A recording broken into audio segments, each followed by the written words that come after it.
বিসমিল্লাহির রহমানির রহিম। আসসালামু আলাইকুম। সবুজের ছোঁয়া থেকে সবাইকে স্বাগত জানাচ্ছি। আপনারা কেমন আছেন? আশা করি ভালো আছেন।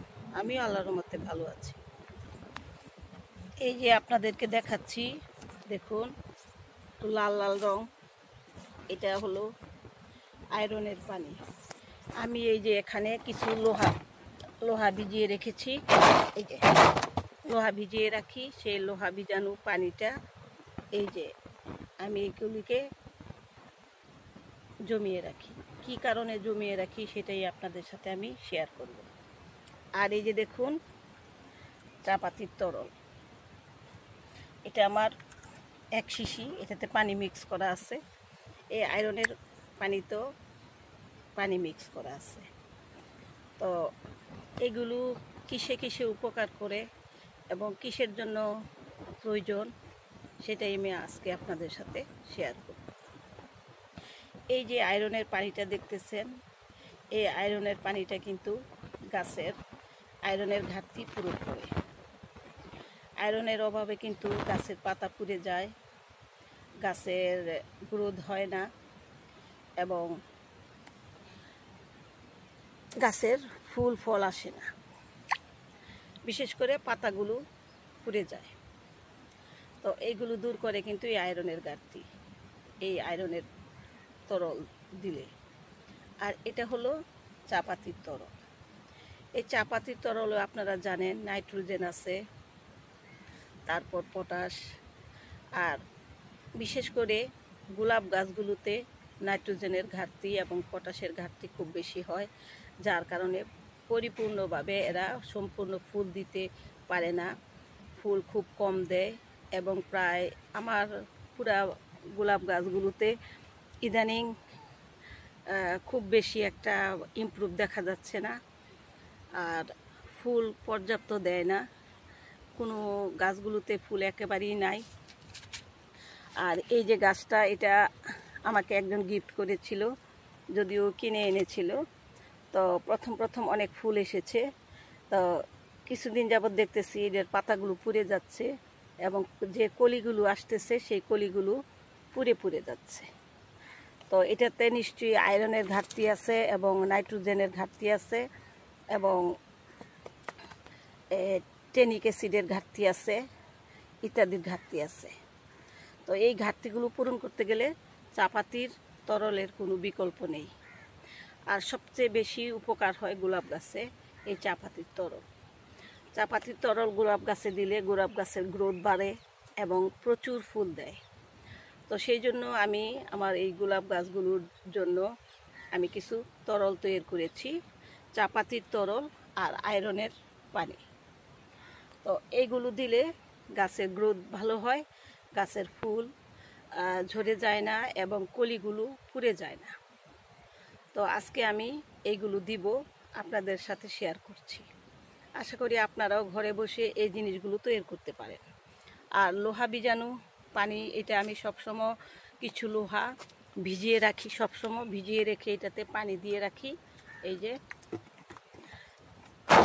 পানি দিয়ে রাখি, সেই পানিগুলো আমি 15 দিন 1 মাস পর পর গাছে প্রয়োগ করি। তো কিছুদিন যাবৎ বৃষ্টি হচ্ছে, সেই জন্য আমি গাছে খাবার দিচ্ছি না। তো ভাবলাম যে আজকে, গতকালকে বৃষ্টি ছিল না সারাদিন, তো সকালে এসে দেখি গাছগুলোর মাটি শুকানো আছে, একটু একটু ভিজা আছে। তো এই ভিজা অবস্থায় আমি এই গোলাপ গাছগুলোতে এই খাবারগুলো দিয়ে দেব। তো এইগুলোতে আমি পানি মিক্স করে রেখেছি, এগুলোকে আমি গাছগুলোতে, গোলাপ গাছগুলোতে দিয়ে দিব। কারণ গোলাপ গাছগুলোতে চা পাতির তরল খুবই উপকার করে এবং খুবই উত্তম একটা তরল। আর এটা দিলে গোলাপ গাছের গ্রোথ ভালো হয়, কলিগুলো পুড়ে যাবে না, পাতাগুলো পুড়ে যাবে না এবং গাছগুলো বেশ সুন্দরভাবে বেড়ে উঠবে, ফুল ফল দিতে সহযোগিতা করবে এবং ফুলে ভরে যাবে। তো আমি আজকে দিচ্ছি, দেখুন আমি কিভাবে দিচ্ছি। এই যে আয়রনের পানিটা আমি এখন দিয়ে দিব।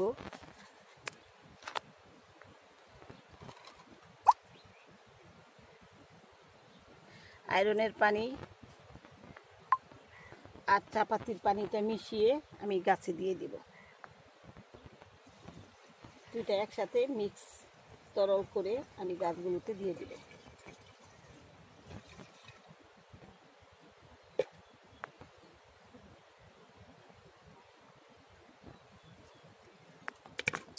এই যে দেখুন, হাফ নিলাম চা পাতির তরল আর হাফ নিব আয়রনের পানি।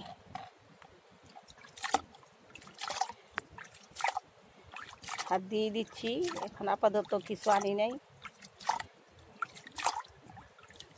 এই দুইটা মিক্স করে আমি গোলাপ গাছে দিয়ে দেব। এগুলো গোলাপ গাছের জন্য খুবই উপকার। ফুল বেশি করে আসবে, পাতাগুলো পুড়ে যাবে না, কলিগুলো পুড়ে যাবে না। ফুলের কলিগুলি আসে, সেগুলো পুড়ে যায়। এখন আমি এই যে এগুলো চারপাশে দিয়ে দেব।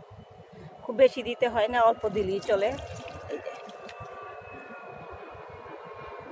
সবগুলো গোলাপ গাছে আমি দিয়ে দিব অল্প অল্প করে।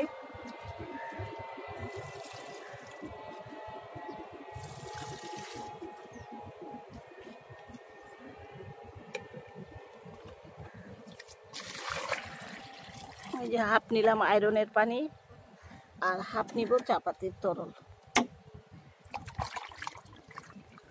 এই দুটা মিক্স করে আমি গাছগুলোতে দিয়ে দিব।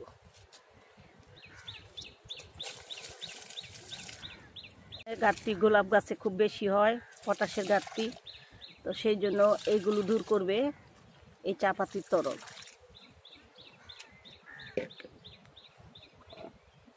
এই যে আবার আয়রনের পানি হাফ নিলাম আর আয়রনের পানি আর এই চা পাতির তরল হাফ নিলাম। এই যে দেখুন লাল। এসে আগে মাছগুলোতে খাবার দিলাম, তারপরে গাছের খাবার দিলাম। তো দেখলেন আমি কি খাবার দিলাম, চা পাতির তরল আর আয়রনের তরল। তো আয়রনের তরলটা আমি কিভাবে তৈরি করেছি, কিছু আয়রন আমি পুরনো আয়রন সেগুলো আমি বোতলে দিয়ে পানি দিয়ে রেখেছি।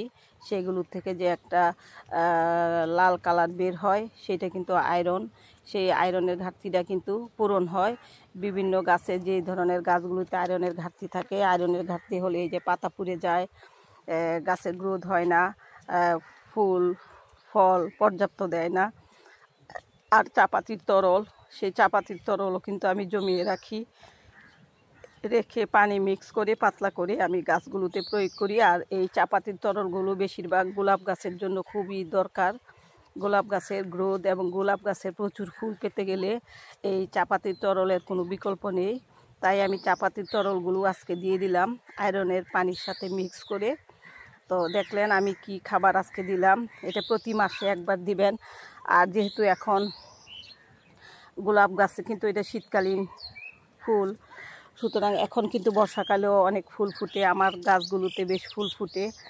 তাই আর যেহেতু গাছগুলোকে একটু হেলদি করতে হবে, কারণ আগামী শীতের জন্য, তো সেই জন্য আমি গাছগুলোতে আয়রনের ঘাটতিগুলো দূর করলাম এবং চা পাতির তরল দিলাম আর আয়রনের পানি দিলাম। তো কিভাবে দিলাম সেটা আপনাদের সাথে আমি শেয়ার করেছি। আর চা পাতির তরলের উপকারিতা কী রকম সেটা আমার পুরনো ভিডিওতে দেওয়া আছে, আপনারা অবশ্যই দেখে নেবেন। আমার অনেক ভিডিওতে আছে, আমি চা পাতির তরলের উপকারিতা, এর গুণাবলী, এতে কি কি আছে, এটা গাছের জন্য কতটুকু উপকার, সেগুলো সব বৃত্তান্ত আমার সেই আগের ভিডিওতে দেওয়া আছে, অবশ্যই আপনারা দেখে নেবেন। সেই জন্য আমি বিস্তারিত বলিনি আজকে শুধু গাছে চা পাতির তরলটা আর আয়রনের তরলটা আমি দিয়ে দিলাম। তো আমার ভিডিওটা যদি আপনাদের ভালো লেগে থাকে অবশ্যই লাইক শেয়ার কমেন্টস করতে ভুলবেন না। সাবস্ক্রাইব করে আমার পাশে থাকবেন, বেল বাটনটা বাজিয়ে দিবেন, তাহলে আমার প্রতিটা নোটিফিকেশন আপনারা পেয়ে যাবেন। তো আর যারা আমার ফেসবুক থেকে দেখছেন তারাও আমাকে ফলো দিয়ে রাখবেন এবং লাইক দিবেন, আমার প্রত্যেকটা ভিডিও শেয়ার করে দিবেন। প্লিজ আপনাদের সাথে অনুরোধ, কারো কোনো ক্ষতি হবে না এবং সবাই সবার পাশে থাকুন। আমিও আছি আপনাদের পাশে, আমি অলওয়েজ আপনাদের পাশে আছি, আপনাদেরকে আমি সাপোর্ট করে যাচ্ছি। কারণ যারা আমরা ইউটিউবে ফেসবুকে কাজ করি তাদের প্রত্যেকেরই একটা ইচ্ছা, স্বপ্ন, চিন্তাধারা থাকে আমি সেটা বুঝি, আমার যেহেতু আছে আপনাদেরও আছে, সেই জন্য আপনাদেরকেও আমি সেইভাবে সাপোর্ট করে যাব, আপনারাও আমাকে সাপোর্ট করে যাবেন। তাহলে আজকে এই পর্যন্তই। ভালো থাকবেন, সুস্থ থাকবেন, সবুজের ছোঁয়ার পাশে থাকবেন। আল্লাহ হাফেজ।